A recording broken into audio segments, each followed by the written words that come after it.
बिस्मिल्लाहिर्रहमानिर्रहीम। अस्सलाम वालेकुम। आज 5 सितंबर बरोज़ हफ़्ता हम बात करेंगे शहबाज शरीफ के हवाले से। शहबाज शरीफ का फ्रंट मैन आज गिरफ़्तार हो गया है, नैब ने अपनी कस्टडी में ले लिया है। ये कौन है, इसके ख़िलाफ़ एलिगेशन क्या है, ये मैं आपके साथ शेयर करूँगा। और दूसरा जो हमारा मरहला होगा उसके ऊपर हम बात करेंगे आशियाना हाउसिंग स्कीम में, जो कि शहबाज शरीफ के ख़िलाफ़ सबसे अहम केस है, उसमें अहम पेश रफ्त हुई है, वो भी मैं आपके साथ शेयर करूँगा। एहतसाब अदालत में जो आज कार्रवाई हुई है, पहले हम बात कर लेते हैं इसरार सईद। ये साबका चीफ़ इंजीनियर है LDA का, और ये आशियाना हाउसिंग स्कीम में भी पहले गिरफ़्तार रहा है और आज एक नए करप्शन के केस में इसको गिरफ़्तार कर लिया है। इसरार सईद ये वो सरकारी अफसर है, ये आहद चीमा का जो मामला है, जो LDA के DG रहे हैं और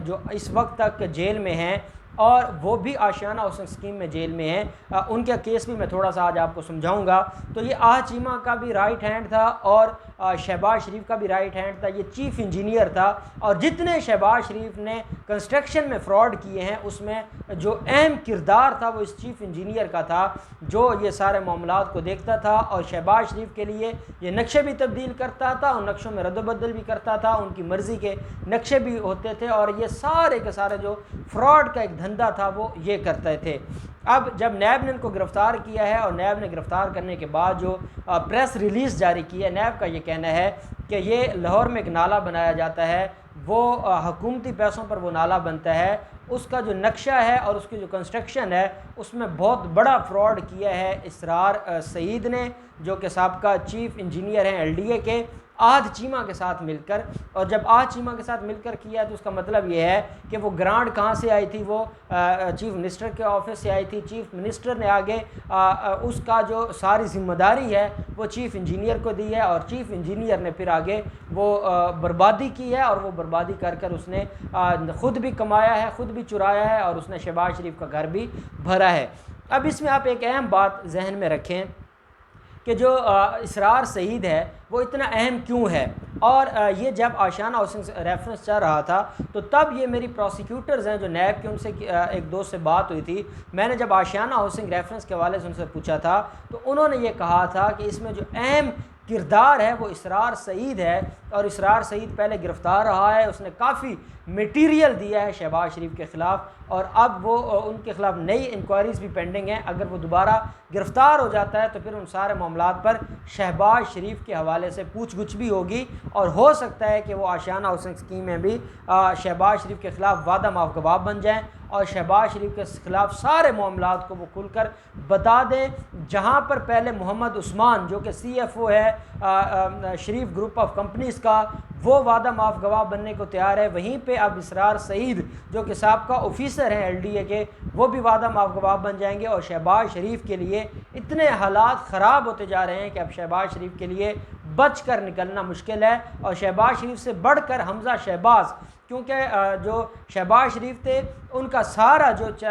CM ऑफिस था उसको चलाने वाला हमज़ा शहबाज था, और ये जितने ऑफिसर थे ये हमज़ा शहबाज को ही CM मानते थे, और आज तक ये हमज़ा शहबाज की इज़्ज़त करते हैं और हमज़ा शहबाज के लिए काम करते हैं। इसरार सईद का गिरफ़्तार होना शहबाज शरीफ के लिए एक बहुत बड़ा धचका भी है और एक बहुत बड़ा उसके लिए परेशानी का सबब भी है। अब इसरार सईद को कल पेश किया जाएगा फ़िज़िकल रिमांड के लिए, और फ़िज़िकल रिमांड में कल तो इतवार है, शायद अब मंडे को ही पेश किया जाए, और मंडे को पेश करने के बाद फिर ये सारी चीज़ें देखी जाएंगी कि आया इसरार सईद का अब आगे क्या किरदार हो सकती है। ये जो नया एक नाला केस है, इस नाले के हवाले से जो करप्शन की गई है, इसमें भी क्या शहबाज शरीफ को बतौर मुलज़म रखा जाता है, ये अगले आने वाले चंद दिनों में सारी चीज़ें खुलकर सामने आ जाएंगी। अब हम बात कर लेते हैं आशियाना हाउसिंग रेफरेंस के हवाले से। शहबाज शरीफ, आहद चीमा, फवाद हसन फवाद, इस पूरे ग्रुप के ख़िलाफ़ ये केस है, और इसमें जो अहम डेवलपमेंट है वो ये हुई है,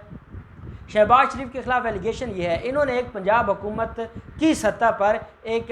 हाउसिंग सोसाइटी बनाई थी और इसका मतलब ये था कि ये लोगों को, गरीब लोगों को सस्ते घर प्रोवाइड करेंगे और आशियाना का वर्ड दिया था कि हर किसी को आशियाना मिलेगा, हर किसी को सर छुपाने की जगह मिलेगी और हुकूमत इसके ऊपर काम करेगी। लेकिन उसकी आम लोगों को तो कोई उसका फ़ायदा नहीं हुआ, आम लोगों को, गरीबों को घर नहीं मिले। लेकिन जो फ्रॉड इन्होंने किया है उस फ्रॉड की बुनियाद पर इनको बड़ा फ़ायदा हो गया है, इन्होंने बड़ा रिलीफ ले लिया है। इन्होंने अपने लिए जितना पैसा ये कमा सकते थे इन्होंने वो पैसा कमाया है। शहबाज शरीफ का भी घर भरा है, आहद चीमा और फवाद हसन फवाद का भी इसमें घर भरा गया है।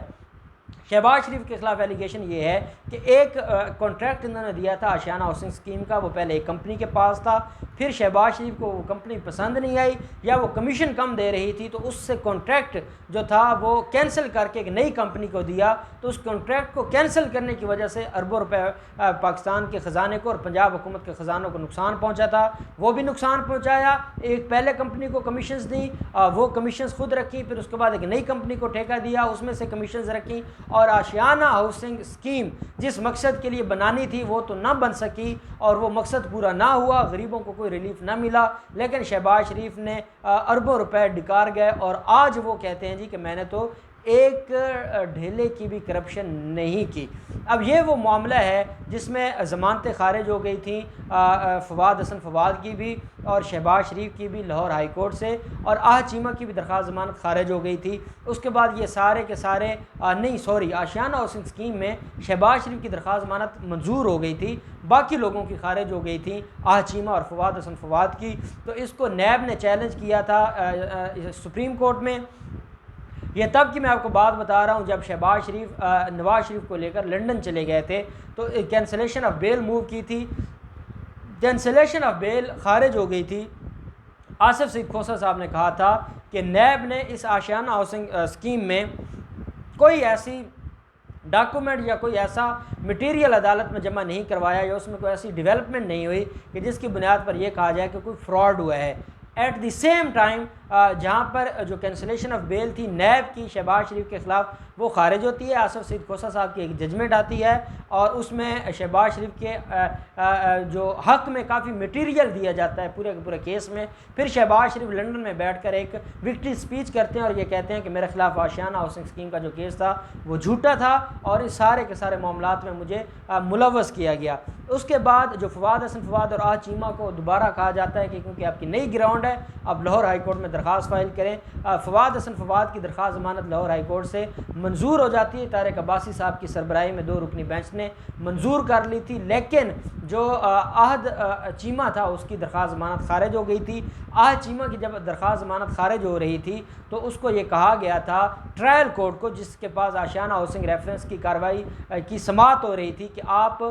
4 माह के अंदर अंदर इस केस को फाइनली डिसाइड करें। ये मैं अब आपको बात बता रहा हूँ फरवरी की, और फरवरी से लेके आज तक उसमें जो उसकी समाअत थी वो मुकम्मल नहीं हुई और शहबाज शरीफ को उसमें एग्जेम्प्ट किया हुआ है हाज़िरी से। उनकी जगह पर नवाज़ एडवोकेट साहब पेश होते हैं। शहबाज शरीफ के ख़िलाफ़ फ़र्द जुर्म ऐद हो चुका है और 11 गवाहों ने अपनी गवाही भी रिकॉर्ड करवा दी है और कुछ गवाहों पर मुल्ज़मान की तरफ से जिरा भी हो सकी है। अब जो अमजद नज़ीर चौधरी साहब हैं जो एहतसाब अदालत के जज हैं, उन्होंने आज एक मुरासला तहरीर किया है और मुरासला लिखा है लाहौर हाई कोर्ट को और लाहौर हाई कोर्ट से ये गुजारिश की है कि आपने जो 4 महीनों का टाइम दिया था उसमें ट्रायल कंप्लीट नहीं हो सका। उसकी वजह यह है कि काफ़ी गवाह हैं और इन गवाहों की गवाहियाँ मुकम्मल होने तक हमें टाइम लग जाएगा और ये कोरोना वायरस और छुट्टियों की वजह से भी अदालतों में काम नहीं हो रहा था, इस बुनियाद पर भी मसाइल बने हैं। तो अब अमजद नज़ीर चौधरी साहब ने लाहौर हाई कोर्ट से ये इस्तदा की है कि बराए मेहरबानी हमें 1 साल का टाइम दिया जाए। अदालत ने कहा है कि 1 साल का हमें टाइम दिया जाए, उसके बाद विद इन ईयर हम इस केस को फाइनली डिसाइड करेंगे और डिसाइड करने के बाद फिर हम इसको जो इसका मंतकी अंजाम होगा उसको हम मुकम्मल करेंगे। अब मैं आपको ये तब बात बता रहा हूँ जब सुप्रीम कोर्ट फरमा चुकी है कि 3 माह के अंदर अंदर आप इन लोगों को इंक्वायरी से लेके फैसले तक जजमेंट तक आप ये केसेस को कंप्लीट करें। और यहाँ पर एहतसाब अदालत के जज एक मुरासला लिख रहे हैं लाहौर हाई कोर्ट को और 1 साल का टाइम मांग रहे हैं। तो इसके ऊपर तो फिर ऑनरेबल अदालतों ने खुद ही देखना है कि अगर 1 साल का टाइम, और 1 साल का टाइम तब मांगा जा रहा है जब पहले 2 साल से ट्रायल पेंडिंग है और एक नया साल मांगा जा रहा है, तो उसमें ये ट्रायल कैसे कंप्लीट होगा। ये सारी की सारी चीज़ें भी एक लम्हा फ़िक्रियाँ हैं। साथ एहतसाब अदालत के जज अमजद नज़ीर चौधरी साहब ने लाहौर हाई कोर्ट से ये गुजारिश की है कि हमें 4 महीनों का टाइम दिया गया था, उसमें 11 गवाहों की जिरा हुई है और 11 गवाहों की स्टेटमेंट मुकम्मल हुई है, बाकी गवाहान काफ़ी रहते हैं और हम इस सारे प्रोसीजर को